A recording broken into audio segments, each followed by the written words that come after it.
Oh, okay. There we go. I always press the wrong button. Oh, it's the power source. Okay. If I move the camera. Okay. Great. Good evening, everybody, and welcome to a public forum. This is about a new proposed park in our village, and it's on town land, and we're delighted to have our colleagues from the town here this evening to give a little presentation, and if there's any questions from the public, please feel free to weigh in. You can weigh in online. Dorothea, you don't take questions through the chat, if I'm correct? Correct. Raise your hand. Yes. Okay, and ask to be recognized, so we have that in progress as well. We're also taping this, so this will be available online for future reference. So with that being said, I'd like to welcome Paul Schenkel. He's Commissioner of Public Works for the town, and also our town supervisor, Bill Smith. So take it away, please.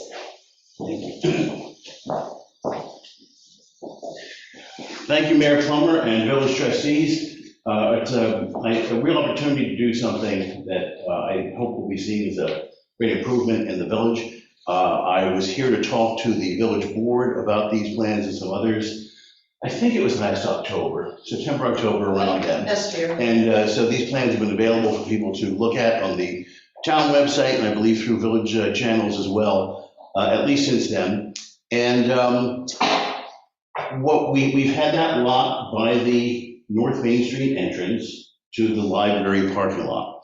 And most of us know it as the hot dog lot, because that's where Charlie sells hot dogs every summer. And you'll be glad to know, and the first piece of information I'll share with you, is that the new plan, the new design, will amply accommodate Charlie for the continued sales of hot dogs in the summertime. So nobody has to worry about that. But it's been a bare space, and it has for a number of years been something that we have thought could use improvement and could be made much more attractive.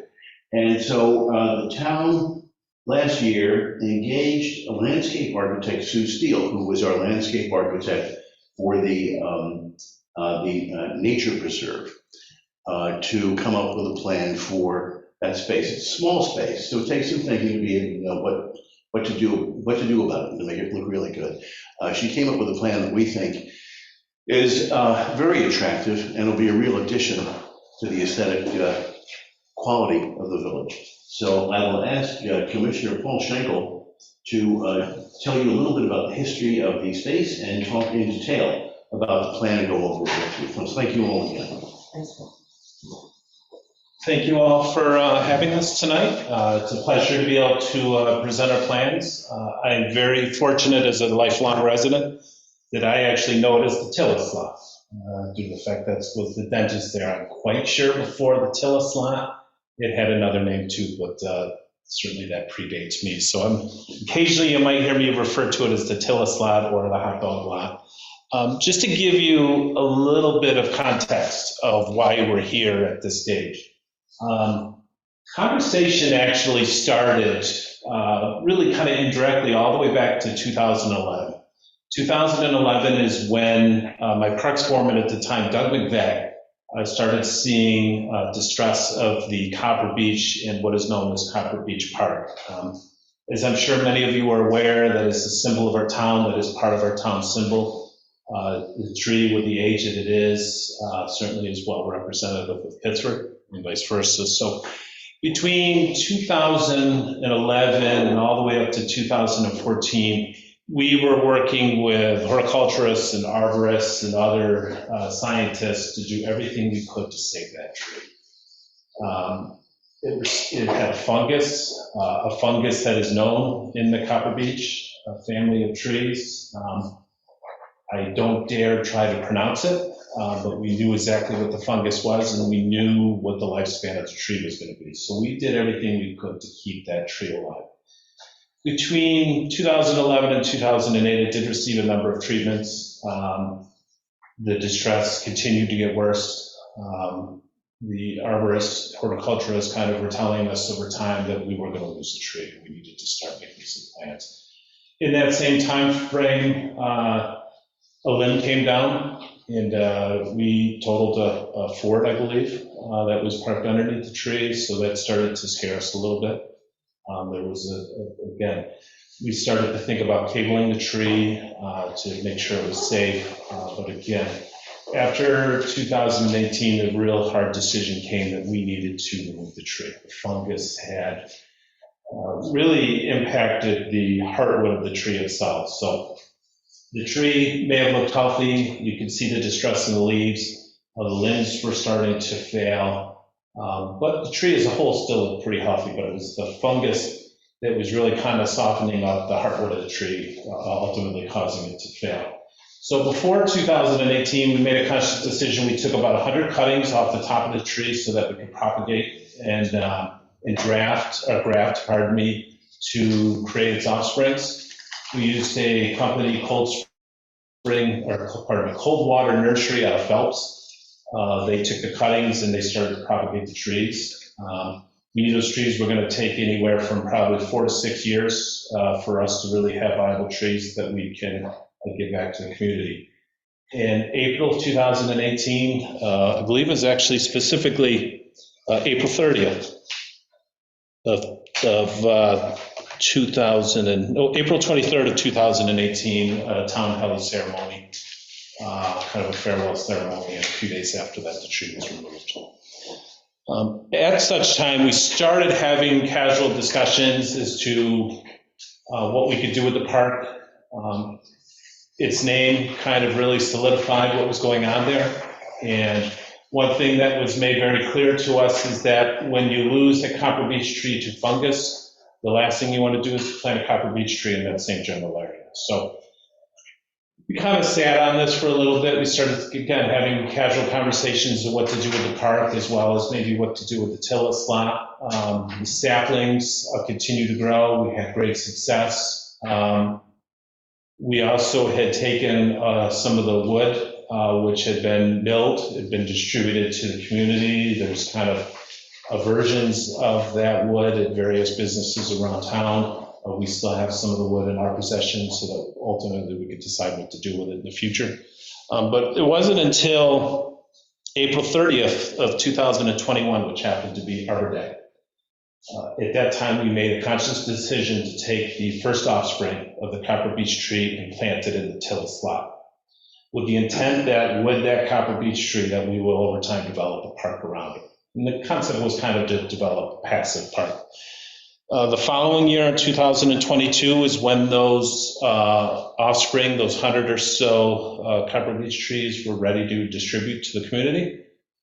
So right now, we're very proud to be able to say that a little better than 100 of those trees are scattered around the community, various homes and some businesses. I think we had one, Bill, help me out, not at the Landmark Society, but What do you think? Mount Hope Cemetery is one. Oh, yeah, I think we yeah. had one that went to maybe the Landmark Society. I can't remember exactly where it went. I don't have that in my notes right now, but we're happy to know that the tree continues. And we also planted a number of them in our parks. And then I'm also going to say that we also have 2 that are standing by in our Parks Department, just in case the one that's over at the Tillis lot right now does not survive. So at least we have one that could carry on just in case. So again, that planting of that tree kind of solidified what our intent was there, was to develop a park around that tree and to celebrate that tree. Copper Beech Park, as it's known, now has a white oak in it.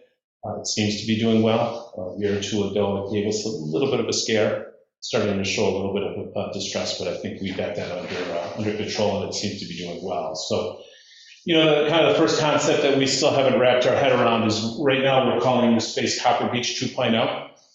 The hope is that it's kind of a continuation of Copper Beech Park. Maybe at some point we'll make a decision whether it's going to have its own name rather than just the hot dog lot or holiday hots or whatever we choose to call it. But that's something that we still need to decide.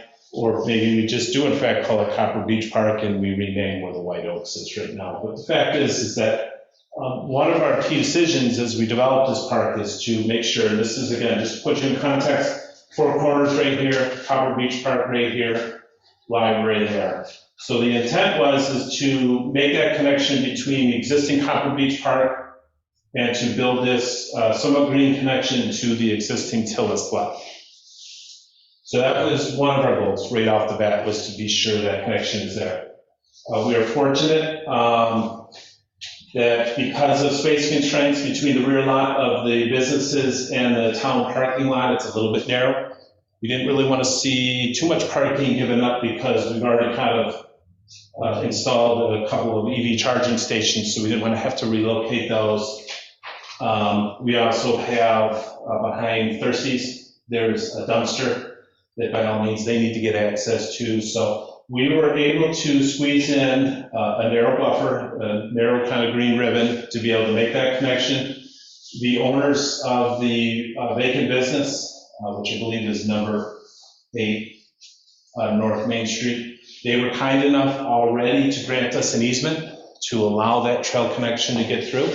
The only thing that they asked is that perhaps just one of those stub with a connection come out to their parking lot, which makes perfect sense, as long as we provide some adequate buffering, which again makes perfect sense. Right now, this strip along the rear of the parking lot is comprised mostly of arborvitaes that are starting to show their age.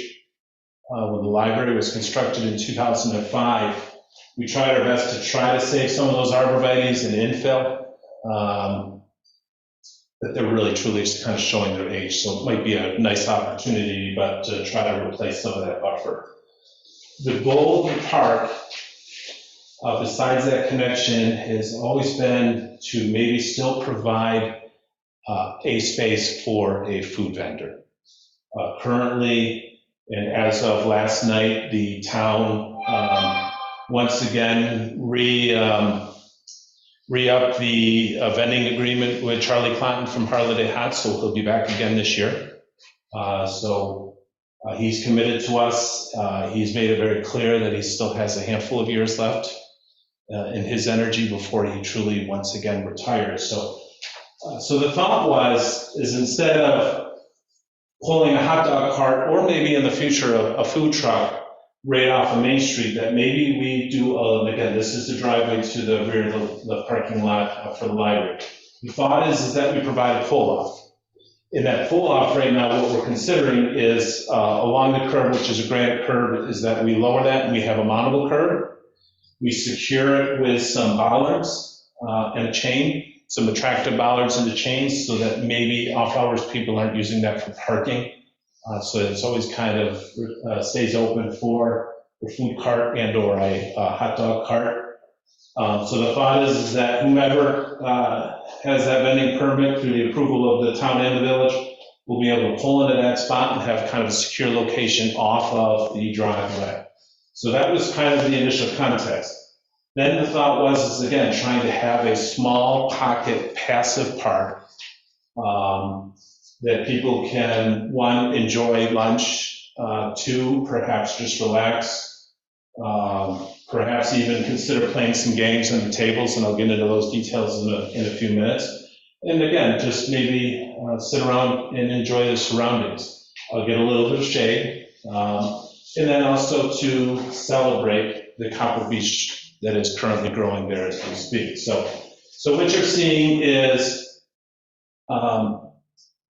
a patio area that right now we are considering, instead of pavers, we are considering a loose aggregate concrete, which is a concrete but with a very loose colored aggregate, so kind of a toned down color aggregate.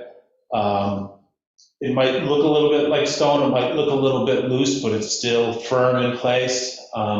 We're sometimes a little reluctant with pavers because we as a community have kind of made a conscious choice to stay away from pesticides, and pavers, no matter how much you maintain them, no matter how much you regrout them, you're still always fighting weeds over and over again. And that amount of pavers on top of Copper Beach Park itself, to try to make maintenance a little bit easier, we're considering this loose aggregate concrete. So that loose aggregate concrete will extend all the way back to make a connection to the existing lot itself, right next to these two spots, which is the EV charging station, and then loop itself around down to the existing Copper Beach Park. To be able to provide some shade, we are considering a pergola. The pergola itself is a relatively small structure. We don't want a structure to overwhelm the site, because once we start getting some maturity in all the native species that are going to be planted there, it's going to, and I think some of the renderings that the landscape architect did show really kind of how narrow that is. So the pergola is relatively small. It's actually about 35 feet by 10 feet.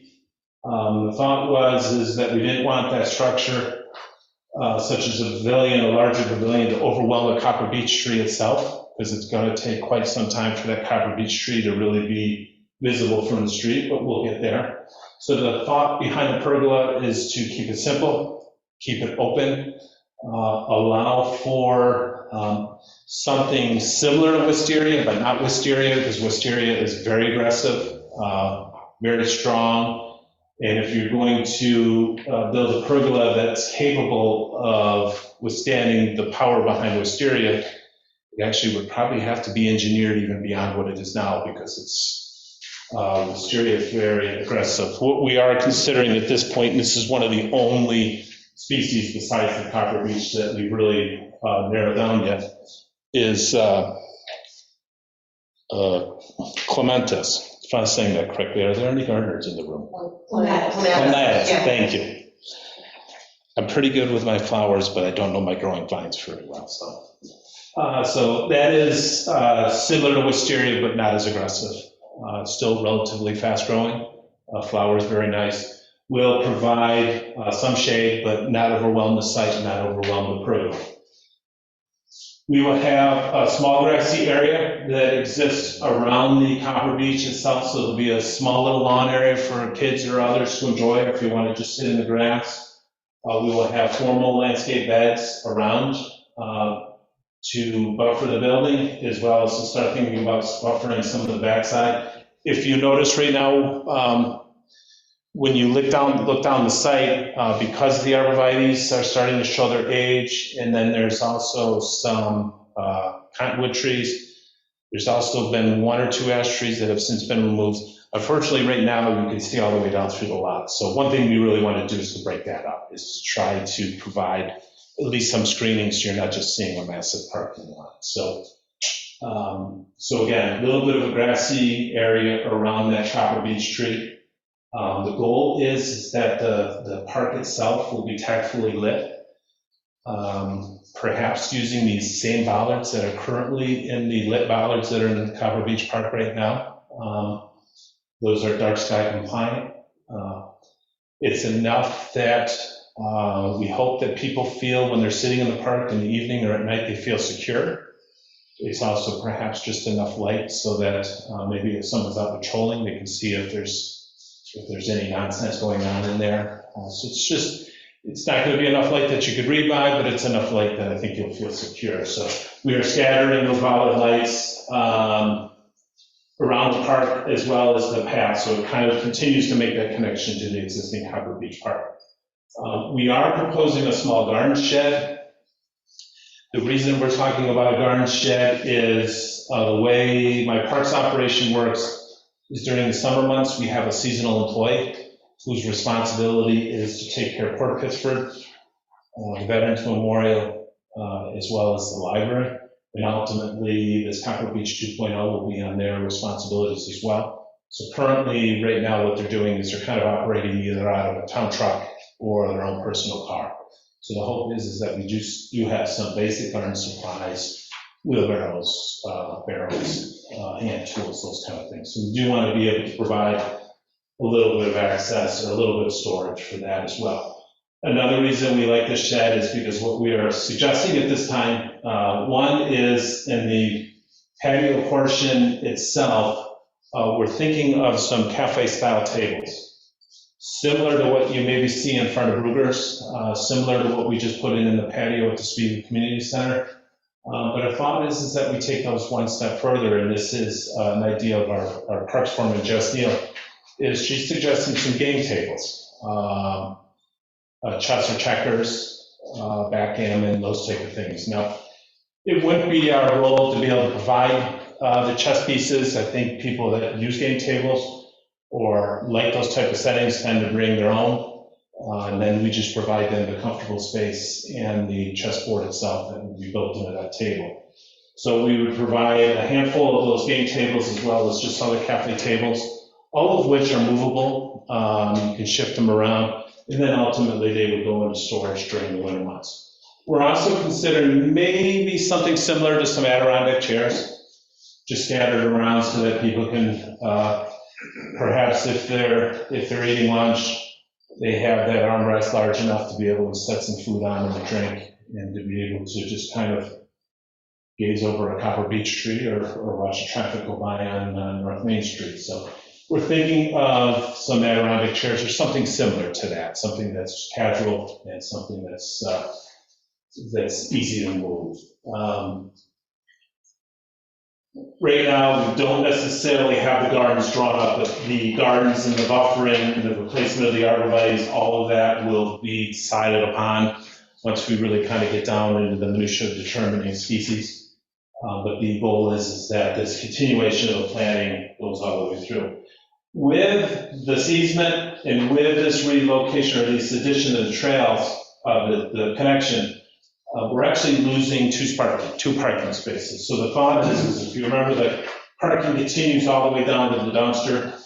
We're actually going to basically lose just 2 spots by building that connection, but then we'll have 3 kind of similar to on-street parallel parking spaces, so at least there'll be that opportunity. And again, the goal is that we still continue that separation between the sidewalk, the path, and the parking. We're still, again, we're in budget development right now, still kind of tweaking the budget right now because, as I'm sure many of you are aware, 2022 and 2023 pricing for everything you try to do in life is absolutely killing us. So right now, we're really kind of looking at the current budget and trying to make those decisions. One of those budget items that we're looking at is to perhaps continue the granite curve all the way down so that it clearly defines that separation, but the granite curve is extremely expensive. Bob, you have a question? Yeah, could you just talk about the 3 species that are being planted around the patio? Again, undecided. I mean, our focus has been from square one is that it's going to be something local and something native. Clearly, Sue Steele was sort of trying to put things in perspective in terms of not necessarily crowding out or interfering with the neighboring property, but as well trying to provide a species that certainly has a little bit of mass, provides some shade. So we're not 100% there yet. That's something that after tonight and some additional conversation, we'll start to pin down those species. But again, our focus is to be as native as possible. Yes. So if you're thinking something more like an oak as opposed to, say, a dogwood? I don't think anything, probably nothing as large as an oak, but obviously trying our best to stay away from dogwoods. Although dogwood would look nice, but I'm a little bit biased. But, again, we still have some work to do there. Are you ready for a suggestion? Please. Can I come up and Sure. talk? I think what Sue is doing here is she's creating a garden room around the terrace, which is a great concept. And Bill had showed me before the pergola, which I think is a really nice idea. What you want to do is you want to really spatially define that in 3 dimensions of the space. And this is not an unattractive house.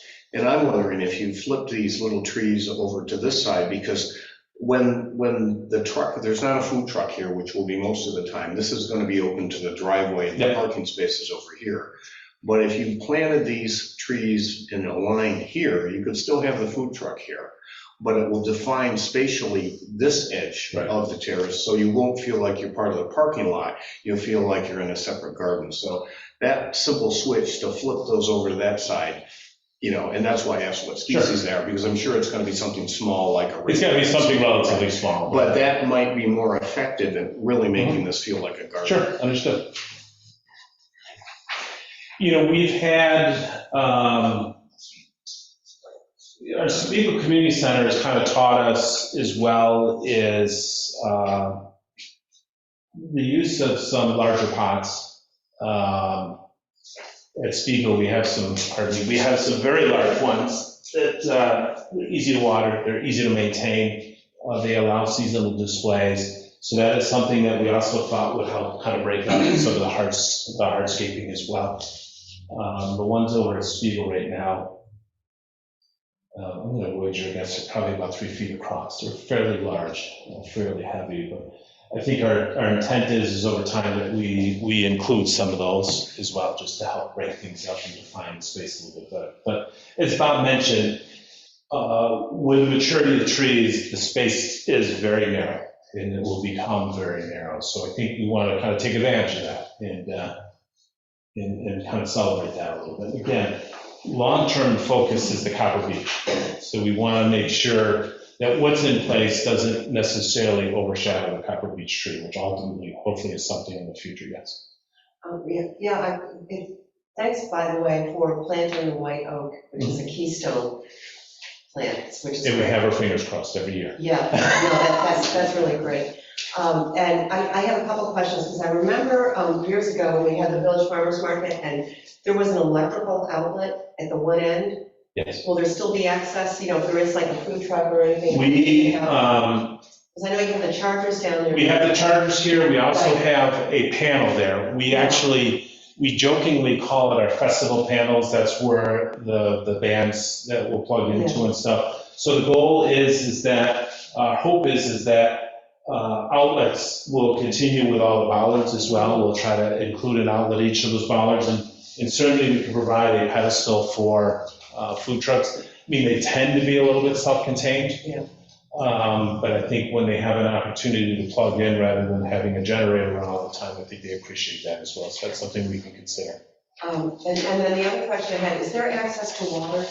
Water's a challenge. There's no water on the site right now. So if we were to add a service, and we're debating this because we're still up in the air as to whether we're going to irrigate or not. In a perfect world, everything we do, we try to add irrigation, except we're already kind of busted the budget a little bit because of today's prices. But the problem with adding a service is you have to put a backflow preventer in. And with that backflow preventer, depending on the design, you either that backflow preventer need to either be on the surface or sit in a box, a hot box, it's just calling an insulated box, so you have to deal with that.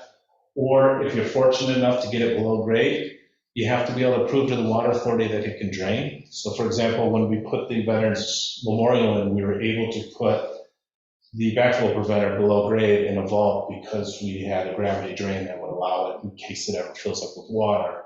It always has to remain dry. So we're debating that, but right now we're about $20,000 to $30,000 of a price tag just to add water. So it's pretty steep. What I am still exploring is Copper Beech Park has water. It has a backflow preventer. Since we're going to be disrupting all the way around, the thought is that maybe we can get a water line all the way up there to be able to provide potable water. What we don't know yet is the water pressure at Copper Beech Park is just for irrigation. The pressure's not the best, so we don't know if the length will allow us to be able to get all the way over. So we're going to take a look at that. I'm also thinking, because we have drinking fountains down on Shane Place Yep. that have also little watering The doggy for the fountain, yeah. dogs, so, that maybe could be something to. That is something we're looking at. Yeah. We just have to check the viability of water getting that far first, And but then the that's other- something we'll consider. That's all right. And another thing, another question I have, the path, which I love the connection between the two. Thank you. I think that's Sure. just great. And it's really going to activate, I think, that area in a really nice way. I would make a suggestion with that walkway that it could be a butterfly or pollinator corridor going through there. Yeah. Because we're putting them in throughout the village, and the goal, as you know, with those corridors is to continue them throughout in different spots throughout our community. And I think that would be really lovely.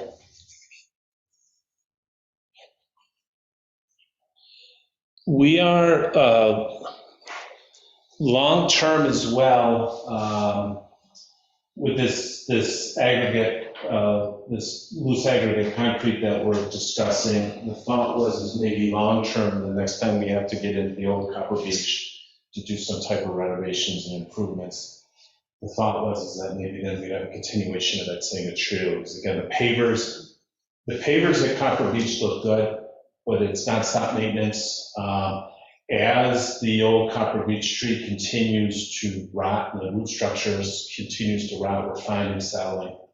And it's kind of nonstop replacing and fixing up those pavers, taking care of weeds, fixing some heating and those type of things. So the thought was long-term is that we continue that same kind of texture all the way through that park as well. And then the other thought that I had, because we're also doing this in the villages, where you want the lawn area, we're planting in certain places like low-growth clover, so you're not mowing all the time, Right. it's not monoculture grass, Right.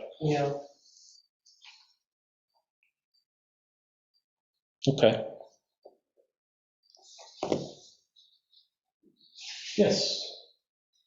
I can't tell from this or even in the enlarged about the parking that now exists along that driveway. Does that disappear now? No parking, it's not reflected, but the parking is still up here. So this line right here represents the center line of the driveway, and then the parking is The up on the parking other still side. exists. So we don't intend on changing that.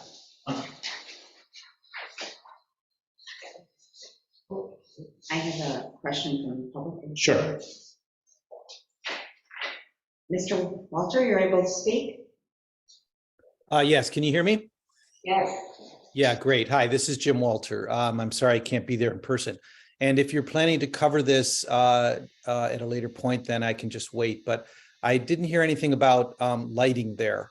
I'm curious if there are plans, particularly as we get into the shorter days, if there will be some lighting provided. Yeah, the lighting is going to be a continuation of the lit bollards that we have in the existing Copper Beach Park. So the thought is to use those same fixtures and allow that lighting to go all the way down the path and throughout the new Copper Beach 2.0. So there will be a number of additional fixtures that'll be there. Okay, great. Thank you. Very good, okay, thanks. Other questions or comments? I think it's really great. Okay. Thank you. And it's an opportunity, I think, to reflect sort of best practices for sustainability. Before I move on, one quick thing I wanted to forget. Charlie Clon is fully aware of this project as well, so he knows that for a short period of time, if we should decide to move forward, there'll be a short period of time that he's going to be displaced. So we're working, and again, of course, the village will be involved in this process. We're working on relocating him for the period of time. The short-term thought right now is just to get approval that he's in front of 19 North Main Street for that period of time should construction occur. So that's one thought we had. The other is, we've been making contact with some representatives of Bank of America. So maybe there's an opportunity you could just set up in that parking lot for the short term as well. Clearly, they're not in any rush with their space as of yet. So there's opportunities. Charlie knows that it's coming, and he's certainly willing to work with us. So You can have hot dogs at the drive-thru. absolutely. Yes.